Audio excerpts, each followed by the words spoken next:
mga mamis, hindi ko nga talaga matiis si Kyle. Paano ba naman kasi? Hindi nga maalis sa isip ko na gusto nga talaga niya akong kasama at nalulungkot nga daw talaga siya. Kaya naman sumunod nga talaga ako after ko nga pumunta sa Baliwag. Doon na rin naman kakuha ko, kaya naman dumiretso na nga talaga ako kay Kyle. Alauna pa nga yung start nila pero maya-maya nga tinawag na din pala sila. Ito nga hindi pa rin pala kumakain si Kyle dahil hindi rin daw talaga siya makakain. Yung mga next na nga ay naghihintay na lang na may mabakanteng court. So panoorin nyo muna nga yung laban ni Kyle dito.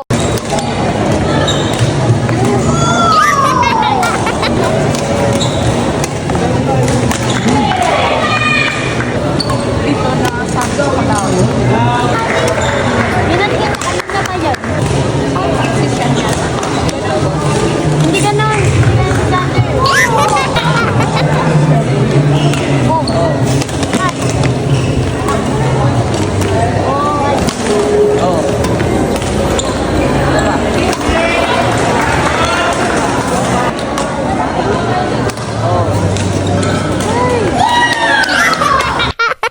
Ang bilis nga lang ng game, kaya naman ito, nag-change court na nga sila Kai. Syempre, lumipat na nga din pala si Coach F dito. At kinakausap niya nga lang dito si Kai.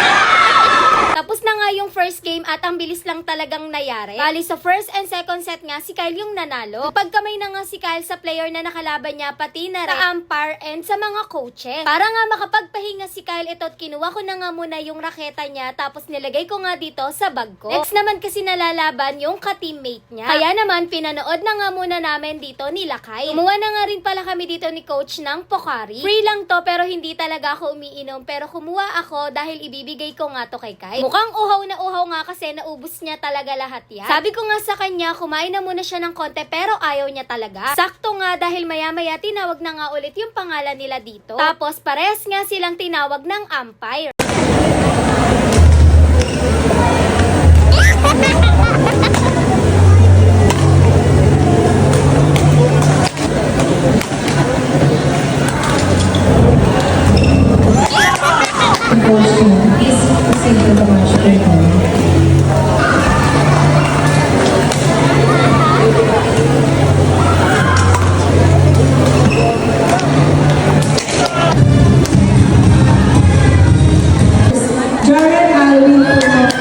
Alam nyo bang sobrang pawis na nga talaga ako dito habang nanonood. At nang pwedeng pagpawisan ay mapagpapawisan talaga, Diyos ko po. Ano ba naman kasi, kinakabahan nga ako. Pero buti na nga lang talaga naka-momentum si Kyle at ang ganda talaga ng mga naging laban niya dito. Angel Depositario and Calix Ligasi, please proceed to assembly area. Please proceed to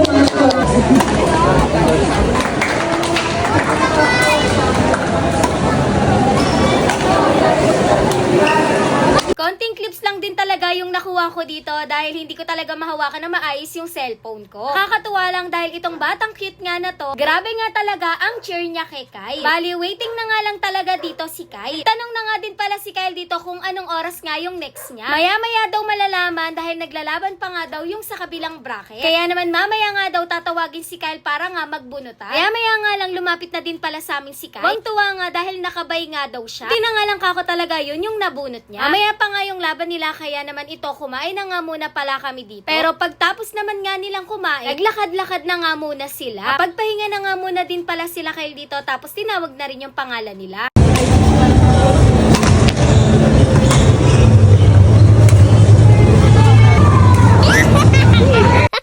papalapit na papalapit sa championship, kabang-kaba naman ako, Diyos ko po. Nagpag-appear na nga din pala si Kyle dito sa player na nakalaban niya, sa umpire, line judge, at sa coaches. Pinahawak nga ulit ni Coach F si Kyle ng raketa. Nag-shadow na nga muna siya dito dahil baka nga mamaya tawagin na yung pangalan niya. Alam ko kasi masaya din si Kyle dito at panatag yung loob niya dahil nandito na nga ako. Nakakatuwa dahil nung nakita niya ako kanina, grabe yung smile niya. Di rin kasi niya alam na pupunta nga ako dito. Kaya naman feeling ko nga na-surprise naman siya. Ito na nga yung pinakihintay namin, championship na.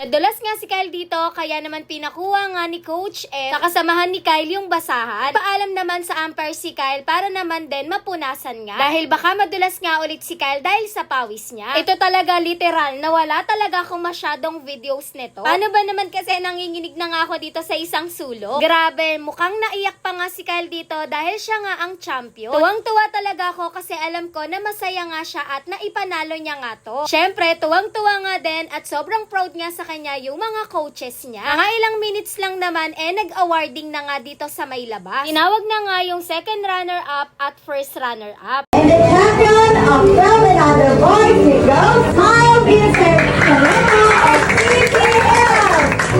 Pagkatapos nga ng game niya at ng awarding, pinicturan ko na nga siya pati na rin sila ng coaches niya. Sabi ko nga sa kanya, sobrang proud na proud ako sa kanya, pati na rin yung daddy niya. Dahil nag-update nga din talaga ako sa daddy niya. Sinabi niya nga ang championship na siya, tumawag yung daddy niya. Nausap nga siya, tapos ito, binalita namin na champion siya. Sabi nga sa akin ni Kyle, sulit nga daw yung pagpunta ko sa kanya. Syempre, sobrang thank you nga din sa mga coaches ni Kyle. Yun lang, thanks for watching, bye-bye!